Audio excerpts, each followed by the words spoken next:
तेरे नाम में चंगाई, तेरे नाम में रिहाई, वो तेरे नाम में भलाई, यीशु नाम।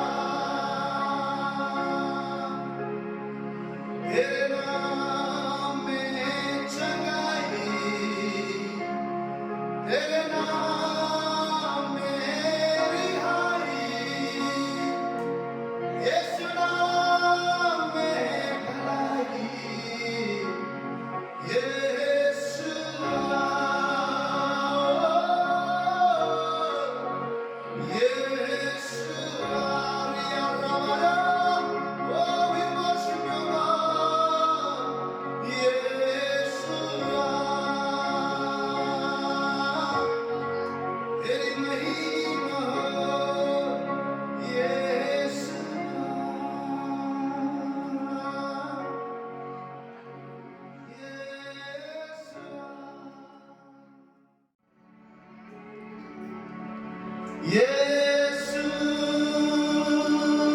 तू ही है, तेरे बिना मैं कुछ भी नहीं। यीशु तू ही है, तेरे बिना कुछ भी नहीं। उस खुदा के सामने नम्र और दीन होकर आए, उसे कहे तेरे बिना मेरा कोई वजूद नहीं। यीशु तू ही है, तेरे बिना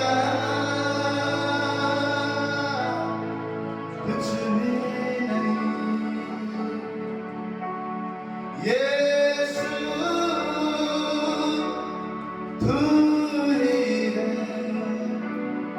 तेरे बिना और कोई नहीं।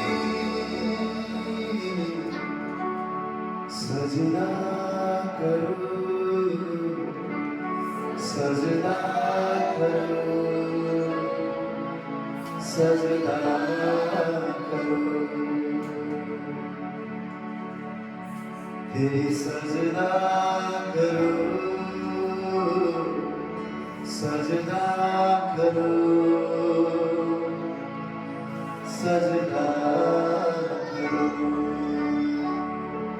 तू ही मार्ग है, तू ही सत्य है, तू ही जीवन है मेरे प्रभु। तू ही मार्ग है, तू ही सत्य है, तू ही जीवन है मेरे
हमारे घुटने केवल तेरे सामने टिकता है,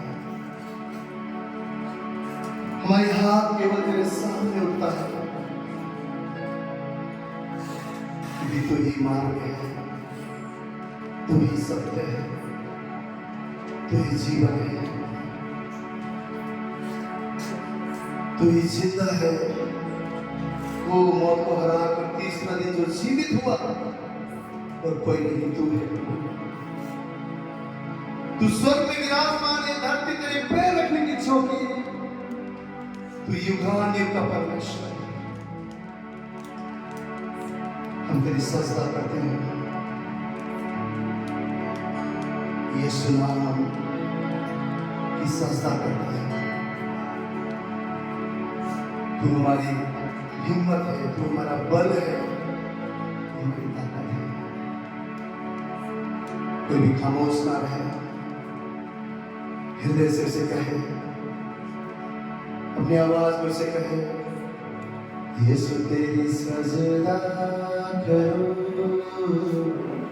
सजदा करो, सजदा करो।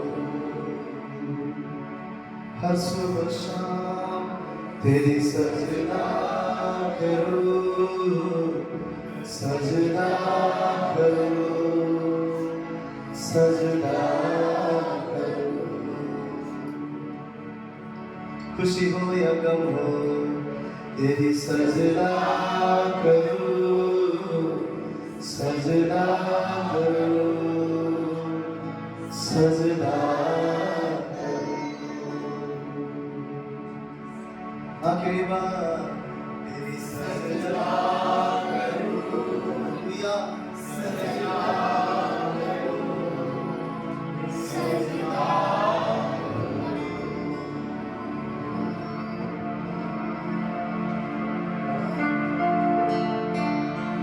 यीशु नाम,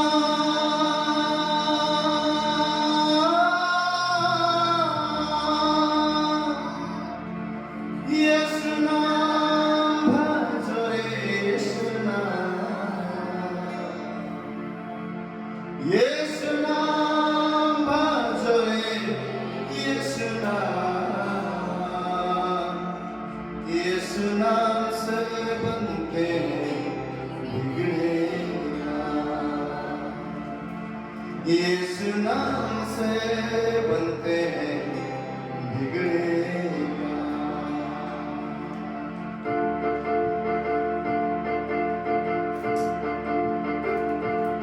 यीशु नाम भजो रे, यीशु नाम, यीशु नाम भजो रे, यीशु नाम।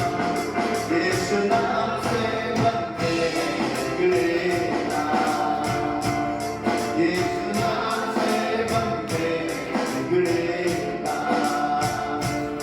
यीशु नाम भजो रे, यीशु नाम, यीशु नाम भजो रे, यीशु नाम। यीशु नाम से बनते हैं बिगड़े, यीशु नाम से बनते हैं बिगड़े। अंधों को आंखें दी, बूढ़ों को खिलाया, अंधों को आंखें दी, बूढ़ों को खिलाया, अंधों को आंखें दी, बूढ़ों को खिलाया। काने को उसने गले से लगाया, काने को उसने गले से लगाया। ओ यीशु नाम से, ओ यीशु नाम से चंगे होते बीमार, यीशु नाम से चंगे होते बीमार। यीशु नाम से, यीशु नाम से बनते हैं बिगड़े काम, यीशु नाम से बनते हैं बिगड़े काम। यीशु नाम भजो रे, यीशु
यीशु नाम भजो रे, यीशु नाम, यीशु नाम भजो रे, यीशु नाम, यीशु नाम से बनते हैं बिगड़े,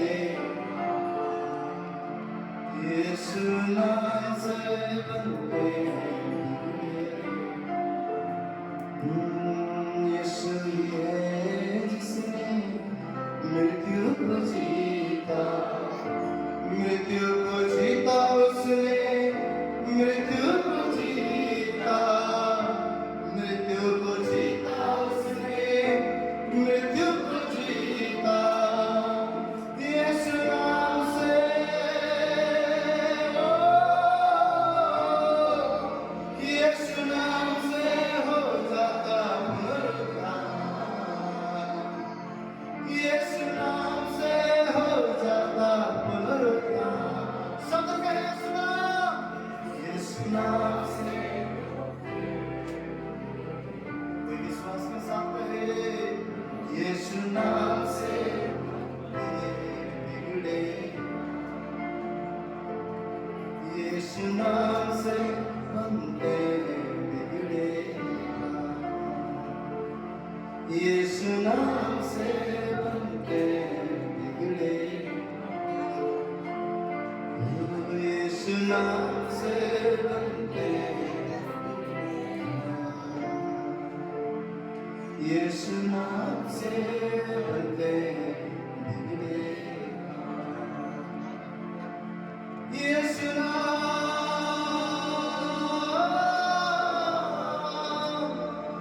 यीशु नाम,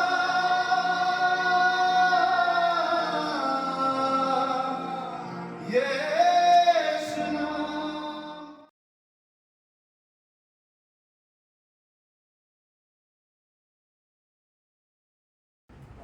कितने लोग परमेश्वर के अनुग्रह को चाहते हैं? परमेश्वर की भलाई को हमें जरूरत है, परमेश्वर की अनुग्रह की हमें जरूरत है, परमेश्वर की कृपा की हमें जरूरत है। जब उसके अनुग्रह हमारे जीवन में आता है तो सारी चीजें जहां पे असंभव वहां पर भी संभव हो जाता है। आपको पता है, कई बार हम लोग ऐसे सोचते कि इस जगह पे मैं जा रहा हूँ, पर हम उम्मीद करते कि वहां के लोग ना हमारे साथ अच्छा व्यवहार करें। हर एक जन सोचते हैं कि मैं वहां जा रहा हूँ, मेरा अच्छा सभी अच्छे मेरे बारे में सोचे, अच्छे मेरे से व्यवहार करें। तो हम क्या सोचते हैं, लोगों के बीच में भी हमें क्या हो, अनुग्रह मिले। और ऐसे ही परमेश्वर भी हमारे जीवन में अनुग्रह देना चाहता है। और परमेश्वर का अनुग्रह क्या है कि हम जिसके योग्य भी नहीं है वो बातें परमेश्वर हमारे जीवन में करता है। जिस बातों के हम योग्य नहीं है वो बातें परमेश्वर हमारे जीवन में करता है। जो हमारे लिए कठिन है वो बातें परमेश्वर हमारे लिए करता है। तो आज हम लोग क्या जानने वाले हैं, परमेश्वर का अनुग्रह और मनुष्य का अनुग्रह। परमेश्वर का अनुग्रह और मनुष्य का अनुग्रह हमारे जीवन में आप और मैं पा सकते हैं एक चीज के द्वारा, वो है नम्रता। नम्रता के द्वारा ही परमेश्वर का बरकत, परमेश्वर के आशीष, परमेश्वर की भलाई, परमेश्वर की करुणा आप और मैं पा सकते हैं। नम्रता हमेशा बढ़ोतरी को लेकर आता है। कितने लोग बढ़ना चाहते हैं अपने जीवन में? हालेलुया। हम बढ़ना चाहते हैं, हम उन्नति पाना चाहते हैं, हमारे पास जो भी है उसमें बढ़ोतरी देखना चाहते हैं। और अगर हम चाहते ही नहीं है, तो इच्छा ही नहीं है, तो परमेश्वर भी कार्य नहीं करता है। लेकिन अगर हमारे अंदर इच्छा है बढ़ने का, विश्वासी को क्या होना चाहिए? बढ़ने की इच्छा। कितने जन इस चीज के लिए प्रार्थना करते कि प्रभु मैं विश्वास में बढ़ सकूं? कितने जन ये प्रार्थना करते कि प्रभु मैं आत्मा में बढ़ सकूं? कितने जन प्रार्थना करते कि प्रभु मैं पवित्रता में बढ़ सकूं? हालेलुया। हमारे अंदर इच्छा चाहिए बढ़ोतरी के लिए। हर एक जन बढ़ना चाहता है, वो अपने आत्मिक जीवन में हो या अपने आर्थिक जीवन में हो, अपने शरीर अच्छा हेल्थ में हो, हर एक जगह पर हम बढ़ना चाहते हैं। और बढ़ोतरी के लिए आज हम बाइबल से सीखेंगे जो बढ़ोतरी है, जो वृद्धि है, जो आशीष है, जो बरकत है, जो आत्मा में उन्नति है, जो आर्थिक और व्यवस्था में उन्नति है, हर क्षेत्र में जो उन्नति है वो एक चीज की वजह से आएगा, वो है नम्रता। सब बोलेंगे नम्रता, नम्रता। और नम्रता के सबसे बड़ा उदाहरण कौन है? हमारा यीशु मसीह। वो थोड़ा बहुत हमारे अंदर अगर कुछ पैसे भी आ गया तो अपने इंसान देखे होंगे, और थोड़ा सा टाइट हो जाता है, हमारे व्यवहार चेंज हो जाता है। यीशु मसीह राजाओं का राजा, प्रभुओं का प्रभु, स्वयं परमेश्वर होकर भी इस धरती पर उसने अपने चेलों के पैरों को धोया। कभी कभी हम किसी के सूज को उठाने को भी थोड़ा सा है, किसी का सूज है, हाथ क्यों लगे? परमेश्वर यीशु मसीह स्वयं राजा होकर उसने क्या किया? अपने चेलों के पैरों को धोया। अरे कोई मालिक अपने चेलों के पैरों को धोता है? कोई गुरु अपने चेलों के पैरों को धोता है? नहीं, यीशु ने धोया और बोला तुम भी एक दूसरे से ऐसे ही करो। ये क्या था? नम्रता, नम्रता। यीशु मसीह ने इतना नम्रता हुआ, इतना वो नम्र हुआ। नम्रता हमेशा आज्ञाकारिता को लेकर आता है।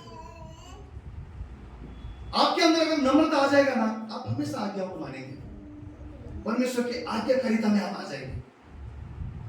नम्रता की वजह से परमेश्वर यीशु मसीह के अंदर इतना नम्रता था कि क्रूस के मौत को एक दिन पहले जो गत्सेमनी के बाग में ऐसे उसके पसीना लहू जैसे बहने लगा, व्याकुल हो गया और पिता से बोलने लगा, पिता ये कटोरा अगर मैं ना पीऊं, ऐसा हो सकता है क्या? तो ऐसा होता है तो मुझसे दूर कर, परंतु फिर भी मेरी नहीं तेरी इच्छा पूरी हो। और उस कटोरे को उसको पता था दूसरे दिन क्या होने वाला है, इतना व्याकुल था। एक एक कतरा लहू का उसका पीठ बाइबल बोलता है हल चलाए हुए खेत के समान हो गया। उसके मुंह के ऊपर थूका गया, उसके हाथों पर कीड़े ठोके गए। जब वो प्यासा था, समुद्र बनाने वाला जो स्वयं बोलता है मैं जीवन का जल हूं, उसके पास पीने के लिए एक बूंद पानी भी नहीं था। आज हम कोई हमारे ऊपर थोड़ा सा भी अगर कोई हमारा गलती अगर नहीं है, अगर थोड़ा सा किसी ने कुछ कर दिया, हमारा रिएक्शन कैसा रहता है? राजाओं का राजा, प्रभु का प्रभु, इसका कोई भी गलती नहीं था, जो निष्पाप था, निष्कलंक था। उसने क्या बोला? पिता पिता पिता इन्हें क्षमा कर, इन्हें क्षमा कर। इतना नम्र हुआ। और जब मृत्यु के बाद बाइबल बोलता है वो जब तीसरा दिन जी उठा तो परमेश्वर पिता ने उसको दाहिनी ओर रख के कहा, ये मेरा प्रिय पुत्र है, हर एक नाम, हर एक घुटना इसके सामने टिकेगा और यीशु के नाम से ही कोई भी मनुष्य मुझ तक पहुंच सकता है। परमेश्वर ने यीशु मसीह के नाम को इतना महान क्यों किया? क्योंकि वो नम्र था, वो दीन था। नम्रता हमेशा आपके मेरे जीवन में बढ़ोतरी को लेकर आता है। नम्रता हमेशा आप और मुझे अधीन रहना सिखाता है। नम्रता हमेशा आप और मुझे आज्ञाकारिता का जीवन चलने को लगाता है। लेकिन ये नम्रता आपके और मेरे अंदर शैतान नहीं चाहता कि आए। और इसका विपरीत क्या है? कोई कह सकता है नम्रता के विपरीत क्या है? घमंड। क्या है? घमंड। और बाइबल बोलता है परमेश्वर घमंडी लोगों का सामना करता है, नम्र लोगों को ग्रेस देता है, अनुग्रह देता है, कृपा दृष्टि करता है, परंतु जो घमंडी है उसका स्वयं परमेश्वर सामना करता है। तो आज इस फैक्ट्री में परमेश्वर अपनी नम्रता से भरकर हमें यहां से लेकर जाना चाहता है और इस संसार यीशु मसीह की नम्रता आप और मेरे अंदर देखना चाहता है। आइए हम वचन को देखेंगे। कोई निकाले याकूब का पुस्तक 4 अध्याय उसका 6वां वचन, हिंदी में पढ़े। याकूब का पुस्तक 4 अध्याय उसका 6वां वचन।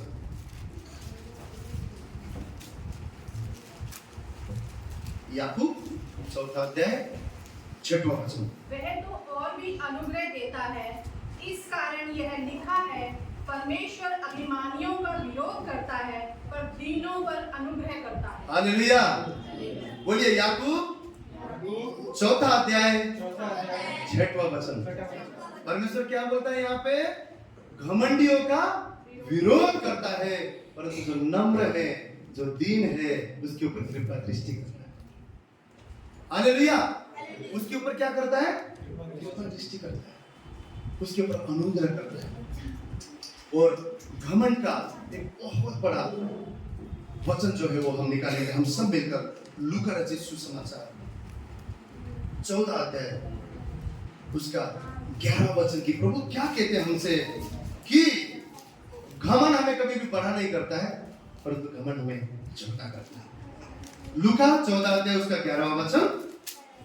क्योंकि जो कोई अपने आप को बड़ा बनाएगा वह छोटा किया जाएगा, और जो कोई अपने आप को छोटा बनाएगा वह बड़ा किया जाएगा। हालेलुया। ये वचन का अर्थ क्या है? कि जो कोई अपने आप को बड़ा बनाएगा, घमंड करेगा, अरे मैं तो कुछ तो हूं, अरे ये लोग क्या है, मैं तो इतना अच्छा गाता हूं, और ये लोग क्या है, मैं तो इतना अच्छा बजाता हूं, इतना अच्छा सुर है, इतना अच्छा आवाज है, अरे ये क्या है, मैं तो इतना अच्छा प्रचार करता हूं, अरे वो क्या है, उससे अच्छा तो मैं पहनता हूं, मैं पहनती हूं। उसके पास अक्ल है? अपने आप को बड़ा करना, अपने आप को बड़ा करना। यीशु मसीह ने क्या कहा? क्योंकि जो कोई अपने आप को बड़ा बनाएगा, जो अपने ऊपर घमंड करेगा, वो छोटा किया जाएगा, और जो कोई अपने आप को छोटा बनाएगा, जो नम्र करेगा अपने आप को, वह बड़ा किया जाएगा। वो आप उन्हें बढ़ाना चाहते हैं। हालेलुया। आप उनमें बढ़ना चाहते हैं, हमारे आत्मिक जीवन को हम बढ़ोतरी में देखना चाहते हैं, हमारे परिवारों को बढ़ना हुआ तो देखना चाहते हैं, हमारे बिजनेस को, हमारी नौकरी को, हमारे शरीर को, हर एक क्षेत्र में आप और मैं बढ़ोतरी चाहते हैं। हालेलुया। और परमेश्वर बढ़ाने के लिए आया है, और आज कहता है कि अगर हमारे अंदर नम्रता है यीशु मसीह के समान, तो हमें बढ़ने से पहले रोक सकता है। हालेलुया।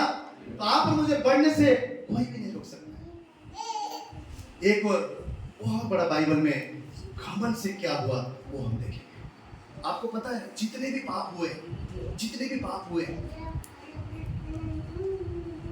जब सृष्टि हुआ, हम लोग देखते हैं कि आज्ञा जो था उसको भंग किया गया। आदम ने विश्वास नहीं किया, पाप किया, तो वो क्या था? आज्ञा बिना आज्ञाकारी नहीं था, आज्ञाहीन था। कितने सारे पाप बाद में आए, हत्या हुआ, बेविचार हुआ, कितने सारे पाप बाइबल में हम लोग पढ़ते हैं। परंतु आपको पता है सारे पापों में से जो सबसे पहला पाप हुआ वो घमंड था। बोलिए सबसे पहला पाप। बोलेंगे सबसे पहला पाप। सभी लोग ध्यान देंगे। सबसे पहला पाप घमंड है। जितने भी पाप हुए उसमें से सबसे पहला पाप क्या था? कहां से आया? ऊंचाई से, स्वर्ग से। परमेश्वर ने स्वर्गदूत बनाया, उसने ऐसा घमंड किया, स्वर्गदूत दुष्ट आत्मा बन गया। वो घमंड सिर्फ विनाश नहीं परंतु सर्वनाश कर देता है। मैं जब वचन बना रहा था, फिर रो रहा था और कह रहा था, प्रभु तूने मुझसे बात किया है, मदद करके नम्र बन सके, दीन बन सके, तेरे समान आपको मुझे सीखने की जरूरत है। और खुदा इसलिए ऐसे वचन हमें देता है परमेश्वर के भवन में, बहन कविता के द्वारा, भाई के द्वारा, मेरे द्वारा, अलग अलग ऑनलाइन ऑफलाइन आप लोग सुनते हो। परमेश्वर इसलिए हमें वचन देता है ताकि हमारे जीवन को सुधार सके, ताकि हमारा नाश न हो, परंतु हम अनंत काल के जीवन में प्रवेश कर सके। हम लोग देखेंगे यशायाह का पुस्तक उसका 14 अध्याय। मैं चाहता हूं हर एक जन इस अध्याय को खोले। यशायाह का पुस्तक उसका 14 अध्याय। यशायाह 14 अध्याय उसका 12वां से वचन आगे पढ़ूंगा मैं। यशायाह 14 फिर से यशायाह 14 अध्याय उसका 12 वचन से, हे भोर के चमकने वाले तारे, तू कैसे आकाश से गिर पड़ा है? तू जो जाति जाति को हरा देता था, तू अब कैसे काट कर भूमि पर गिराया गया है? तू मन में कहता तो था, मैं स्वर्ग पर चढ़ूंगा, मैं अपने सिंहासन को ईश्वर के ईश्वर के तारागण से भी अधिक ऊंचा करूंगा और उत्तर दिशा की छोर पर सभा के पर्वत पर विराजूंगा। मैं मेघों से भी ऊंचे, मेघों मतलब बादलों से भी ऊंचे ऊंचे स्थानों के ऊपर चढ़ूंगा। मैं परम प्रधान के तुल्य हो जाऊंगा, परंतु तू अधोलोक में उस गणे की तरह तह तक उतारा जाएगा। ये किसके बारे में बात हो रहा है? लूसीफर की बात। लूसीफर पहले कौन था? स्वर्गदूत था। स्वर्ग में परमेश्वर ने अपनी महिमा करने के लिए उसको बनाया, स्वर्गदूत बनाया, और इतना उसको स्वेच्छा दिया, जितना चाहे मेरा आराधना करो, जितना चाहे मेरा आराधना करो। परंतु बाइबल बोलता है कि उसके मन घमंड से फूल गया। क्या हो गया? उसका मन घमंड से फूल गया। वो सोचने लगा कि तारों से भी ऊंचा, परमेश्वर के सिंहासन से भी ऊंचा, वो मैं अपना सिंहासन बनाऊंगा, मैं परमेश्वर से भी बड़ा बन जाऊंगा। घमंड करने लगा। और बाइबल बोलता है उसी समय 1/3 स्वर्गदूतों को परमेश्वर ने लूसीफर के साथ स्वर्ग से नीचे फेंक दिया। और ऐसा नीचे फेंका, नरक के अर्थात कुंड अग्नि उसका जगह है। घमंड, हो सकता है ये भाषा मेरा, ये वचन आपके दिल को दुखा सकता है, पर आत्मा को बचाएगा, पर आत्मा को बचाएगा। क्यों? ये मेरा वचन नहीं है, परमेश्वर का वचन है, ये परमेश्वर का वचन है। और ये जितना आपके लिए उतना मेरे लिए भी। मैं यहाँ से बोल रहा हूं तो मेरे अंदर घमंड आकर आ ही नहीं सकता। पल पल हमको जांच करने की जरूरत है।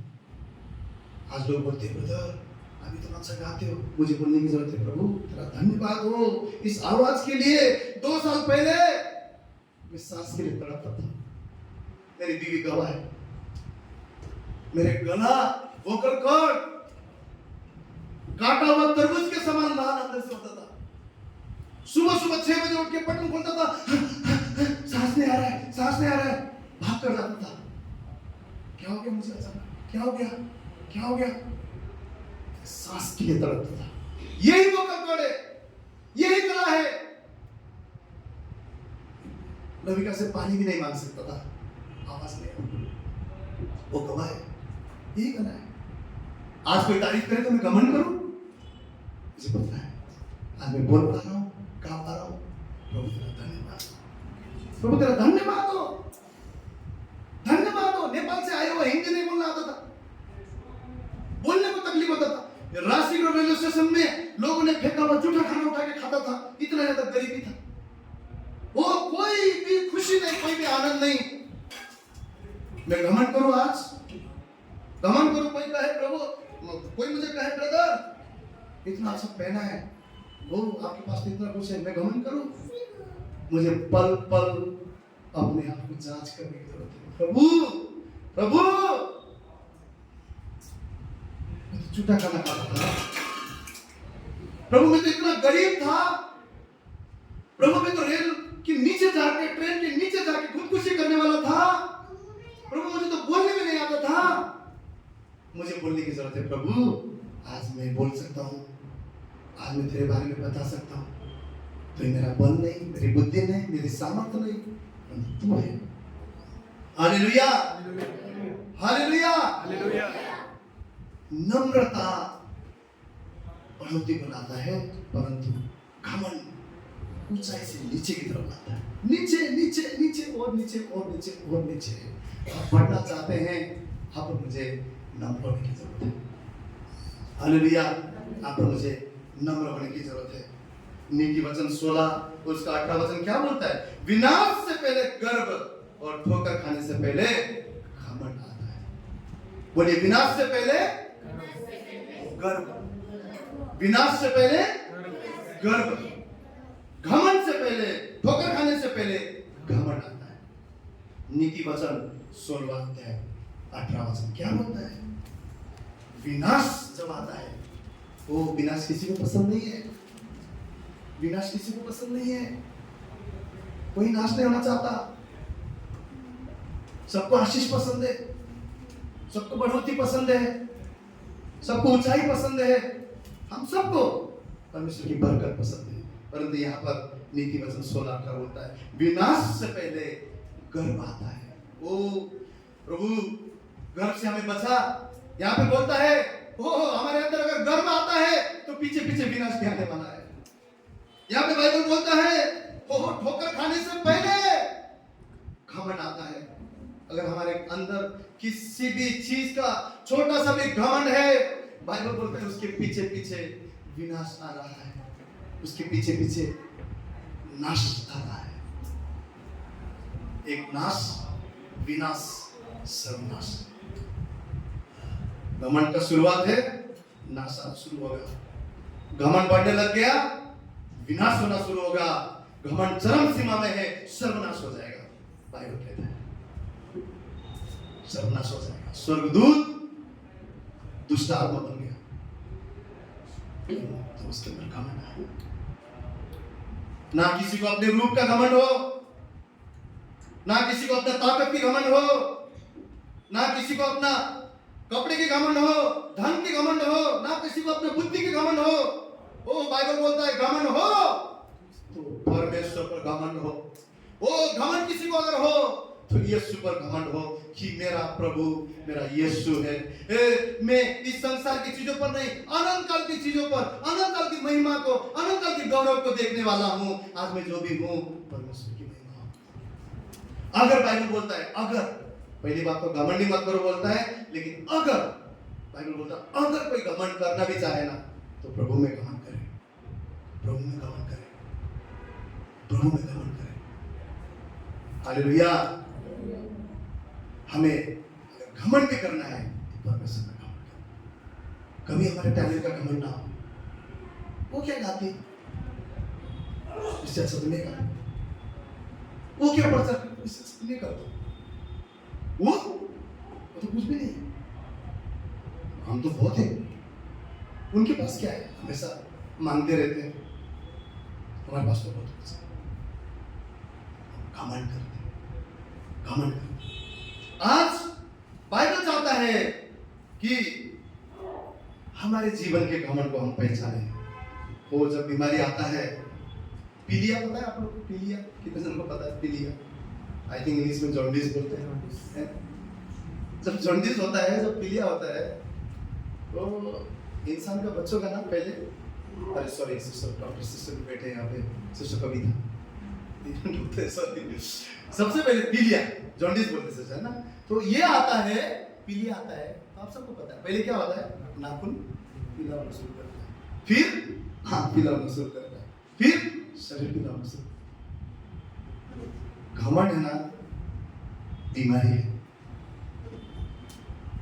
कैंसर पता है उसका स्टेज होता है, ब्रदर भी है डॉक्टर, स्टेज होता है, पहला स्टेज, दूसरा स्टेज, तीसरा स्टेज। और पता है अगर कैंसर मेरी शुरुआत में अगर उसका अगर ट्रीटमेंट सही हुआ वो कैंसर ठीक भी हो जाता है, ठीक भी हो जाता है। घमंड बीमारी की तरह, घमंड कैंसर की तरह है, घमंड पीलिया की तरह है।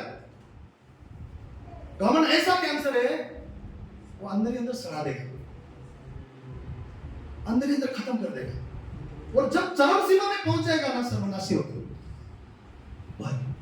पर आज परमेश्वर चाहते हैं कि जो लक्षण हम बीमारी को देखकर जानते हैं, बीमारी के लक्षण देखकर हम पहचान लेते हैं, आज हमारे अंदर उन लक्षणों को हम कंपेयर करेंगे कि कहीं ये बीमारी, ये घमंड की बीमारी का लक्षण मेरे अंदर शुरू तो नहीं होगा।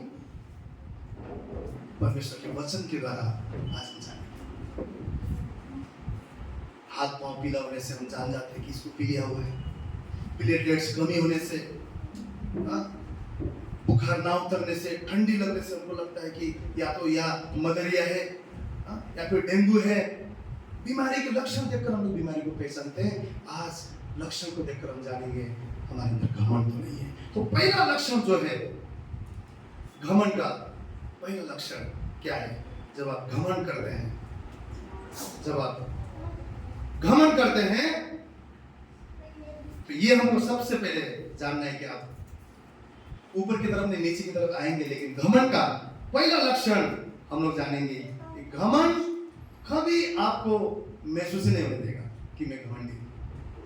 कभी आपको महसूस ही नहीं होने देगा।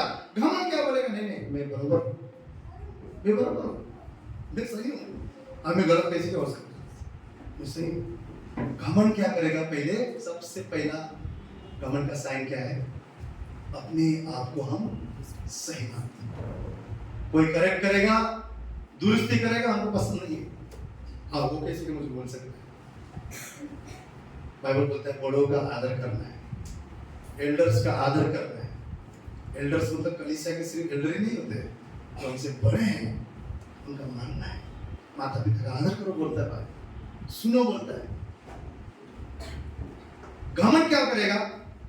घमंड सबसे पहले अपने गलतियों को कभी भी महसूस ही नहीं होने देगा। हम गलती करते हैं, हम गलत हैं, फिर भी हमारा विवेक बोलेगा नहीं नहीं नहीं नहीं नहीं, तू सही है, तू सही है। अंदर से मैं सही हूँ, मैं गलत हो ही नहीं सकता। इतना पढ़ा लिखा, इतना अच्छा दिखने वाला, इतना बुद्धिमान, इतना अच्छा गाने वाला, मैं गलत हो सकता है? अपनी गलती को एहसास ही नहीं मिलेगा। दूसरा घमंड का जो साइन है वो क्या है? दूसरा घमंड का साइन, हमेशा घमंड अच्छी चीजों में ही होता है। जो भी घमंड का लक्षण क्या है? पहला चीज हम लोग ने क्या देखा? घमंड क्या करवाता है? हमारे कमजोरियों को कभी भी महसूस नहीं होते। हम लोग हमेशा सोचेंगे कि नहीं, मैं सही हूं, सही हूं, सही हूं, सही हूं, सही हूं। कोई समझाता है, नहीं समझेंगे। कोई हमें सुधार लाना चाहता है, नहीं समझेंगे, हम सोचते हैं हम सही। दूसरा घमंड का जो लक्षण है वो है अनाज्ञाकारिता। आप प्रार्थना नहीं करेंगे, अनाज्ञाकारिता में आप जिएंगे। प्रभु बोलता है प्रार्थना करो, आप प्रार्थना बंद करें। आपको लगता है सब कुछ सही है, मुझे क्या जरूरत है, सब कुछ ठीक चल रहा है, मुझे क्या जरूरत है? अनाज्ञाकारिता। प्रभु बोलता है बेविचार मत करो, प्रभु बोलता है चोरी मत करो, प्रभु बोलता है पाप मत करो, लेकिन वो करते। ये किस्म का घमंड का चिन्ह है कि हम अनाज्ञाकारिता में रहते हैं। यीशु मसीह ने आज्ञाकारिता में जीवन बिताया क्योंकि नम्र था। आप और मैं, हमारे अंदर घमंड का साइन क्या हो सकता है? अनाज्ञाकारिता का जीवन। यहाँ से संदेश आता है, संदेश आता है, संदेश आता है, भाई बहन संदेश देते हैं, अरे अपने आप को मन फिराओ, मन फिराओ, मन फिराओ चर्च में, हालेलुया हालेलुया, ओ मन फिरा रे प्रभु धन्यवाद।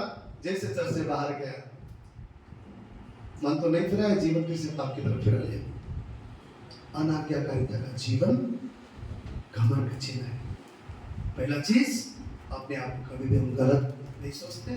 दूसरा चीज, अनाज्ञाकारिता का जीवन, ना प्रार्थना होगा, ना बाइबल होगा, ना परमेश्वर का वचन हमारे अंदर होगा, ना परमेश्वर के आज्ञा के मुताबिक हम चलेंगे। हालेलुया। और तीसरा मेन चीज, घमंड का जो साइन है, दूसरों का उन्नति बर्दाश्त ना करना। ऐसे लोग देखे होंगे आपने, हालेलुया, दूसरे की उन्नति को बर्दाश्त नहीं करते। वो क्या था? उससे पहले तो मैं विश्वासी था, उसको तो अभी 5 ही साल हो गए, मुझे तो 20 साल हो गए। हालेलुया। उसको किसी भाई को परमेश्वर ने किसी अच्छे से जॉब से आशीष किया, किसी भाई को परमेश्वर ने अच्छा घर से आशीष किया। पहले क्या थे? क्या थे पहले? तो घर आ गए तो घमंड करते। दूसरे के जो है ना आशीष है ना, उसके ऊपर बर्दाश्त नहीं होगा। ये घमंड का लक्षण है। लेकिन जो नम्र है वो क्या बोलेगा? प्रभु धन्यवाद, उस भाई को तूने नया घर से आशीष किया। प्रभु धन्यवाद, उस भाई को तूने वो अच्छे नौकरी से आशीष किया। प्रभु धन्यवाद, उस बहन को तूने ये शब्द में ऊंचा उठाया। ओ प्रभु धन्यवाद, उनके बच्चे आज इतने अच्छे हैं। नम्रता, दूसरे के आशीषों में भी आनंद होता है कि उस बात से भी आप क्या करते हो? परमेश्वर की महिमा देते हो। हालेलुया। अगर आप और हमारे अंदर, आप और मेरे अंदर अगर दूसरे के आशीष को देखकर, दूसरे के उन्नति को देखकर अगर हमारे मन में कड़वाहट और जलन और घमंड आता है, अगर हम उस आशीष से खुश नहीं होते हैं, तो भाई बहन ये घमंड का लक्षण है, ये घमंड का लक्षण है। हम ये विश्वास नहीं करते कि परमेश्वर ने उसको आशीष किया, परंतु हमारे घमंड के कारण हम परमेश्वर की महिमा को भी हटा देते हैं। किसी भाई किसी बहन को प्रभु उठाता है तो नम्रता से हम प्रभु को धन्यवाद करें। तो ये भी एक चिन्ह है कि दूसरे की उन्नति को हम पसंद नहीं करते। वो क्या था, यीशु को भी बोला, वो यूसुफ का कारपेंटर का बेटा, वो उसको भी बोला। हम बोलते अच्छा वो क्या था बेटा, क्या था? दूसरे की उन्नति हम देख नहीं सकते। पहला चीज क्या था घमंड का लक्षण? कोई बोलेगा क्या था? अपने कमजोरी को, बोलिए, अपने कमजोरी को महसूस होने ना देना, अपने गलती को महसूस होने ना देना। हम कभी गलती नहीं, ये पहला घमंड का चिन्ह। दूसरा क्या था, कोई बताएगा? अनाज्ञाकारिता। आपका प्रार्थना का जीवन, मुझे जरूरत नहीं मुझे, सब तो ठीक चल रहा है, पैसा भी आ रहा है, सब ठीक, घर में सब अच्छा चल रहा है, मुझे क्या जरूरत है? हालेलुया, धन्यवाद धन्यवाद धन्यवाद प्रभु, धन्यवाद, आमीन। हो गया, क्यों जरूरत नहीं? जरूरत नहीं। हो सकता है आप लाखों कमाते होंगे, हो सकता है आज आप बुद्धि से भरे हुए होंगे, हो सकता है आज आप ज्ञान से भरे हुए होंगे, हो सकता है आज आपके जीवन में किसी भी बात की कमी घटी नहीं होता, फिर भी हमें नम्र रहना है। क्यों? क्योंकि ये सांस भी जो दिया है वो परमेश्वर का दान है। बाइबल कहता है अगर हम जीवित भी हैं और ये सांस भी आज हम ले रहे हैं तो ये खुदा की दान है। और ये जब सांस चला जाता है आप में घास के समान मुरझा जाते हैं। किस बात की घमंड करें? आशीष है, नहीं है, भरपूरी है, तो भी हमें उस खुदा की जरूरत है। किसी भी सिचुएशन में प्रार्थना, आराधना, वचन हमारे जीवन में और मजबूती से होना चाहिए। तो पहला चीज घमंड का लक्षण, अपनी गलतियों को हम हमेशा इग्नोर करते हैं, हम सोचते हैं हमेशा ही। दूसरा चीज घमंड का लक्षण, अनाज्ञाकारिता, प्रार्थना, बाइबल, सब जीवन ठंडा होना शुरू होगा। तीसरा चीज घमंड का कारण, दूसरे की उन्नति को बर्दाश्त न करना। परमेश्वर महिमा कर रहा है, परमेश्वर आशीष दे रहा है, परमेश्वर की महिमा हो रहा है, हम बोलते हैं उसको कैसे मिल गया? परमेश्वर के भी विरोध में आते हैं। क्यों? घमंड के कारण। हमने बोलना है प्रभु धन्यवाद, धन्यवाद प्रभु, ये परिवार इतने तकलीफ में था, तूने उन्हें छुड़ाया, धन्यवाद प्रभु, उनके पास कुछ नहीं था, आज तेरे भरपूरी का आशीष उनके पास। Hallelujah, hallelujah. और नेक्स्ट चीज जो है घमंड की, जो साइन है, चिन्ह है, सब इधर ध्यान दें, चिन्ह है वो क्या है? दूसरों की बातों को काटना, बैक बाइटिंग बोलते हैं जिसको, पीछे मुंह में हेलो ब्रदर, हेलो सिस्टर, जैसे वो चले गए पीछे से, वो सारे लोग आपने देखा। दूसरे की बातों को काटना। और दूसरे की बातें हम कहां पे काटते हैं? कहां पे काटते हैं? जब उनके कमजोरी को हम देखते हैं। अच्छी बातें तो नहीं काटते। बात काटना क्या होता है? किसी की कमजोरी के बारे में बोलना, किसी की कमी घटी के बारे में बोलना। तो ये एक साइन है कि हमेशा दूसरों के बारे में, हम दूसरों की कमियों के बारे में, वो तो व्यभिचारी है, पवित्र हूं, मैं तो पवित्र हूं, वो तो चोर है,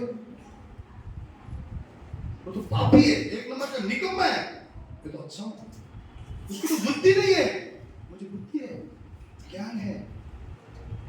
ये घमंड का लक्षण है। दूसरों की कमियों में उसकी बातों को काटना, दूसरे के बातों को काटना।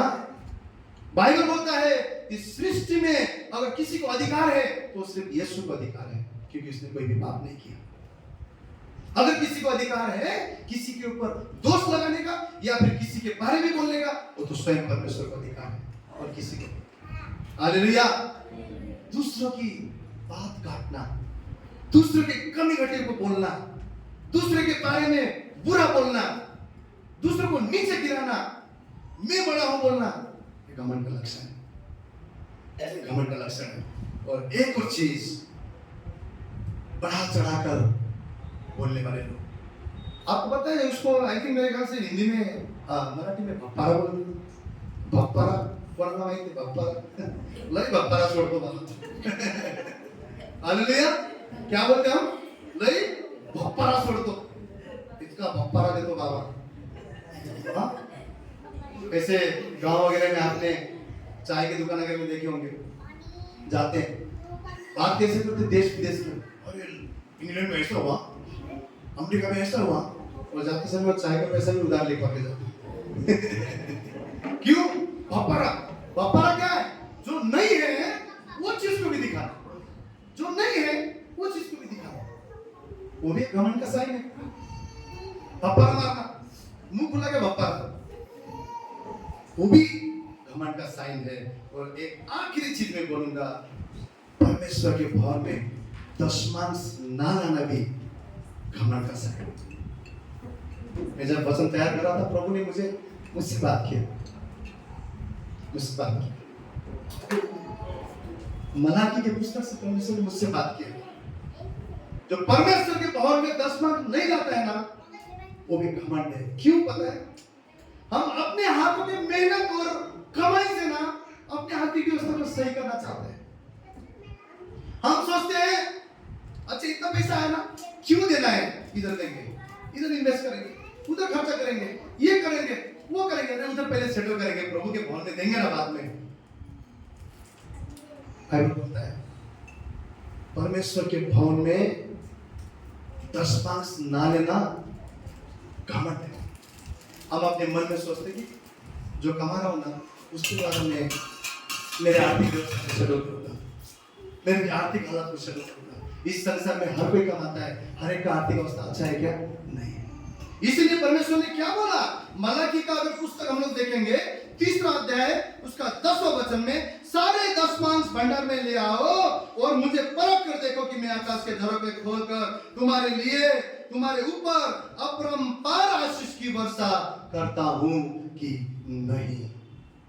हम क्या सोचते हैं? हमारे पैसा से, हमारे अपनी दिमाग से, हमारे अपनी इनकम से अपने परिवार को अद्भुत रीति से चलाऊंगा। लेकिन बाइबल बोलता है ये मेरे भंडार घर में लेकर आओ, मैं स्वर्ग खोलकर ऐसा बारिश तुम्हारे जीवन में करता हूं। यानी पूरे बाइबल में परमेश्वर ने कहीं नहीं बोला परख कर देखो, चख कर देखो। एक ही जगह पर मलाकी में परमेश्वर ने कहा मुझे परख कर दे, मुझे परख कर दे, मुझे परख कर दे।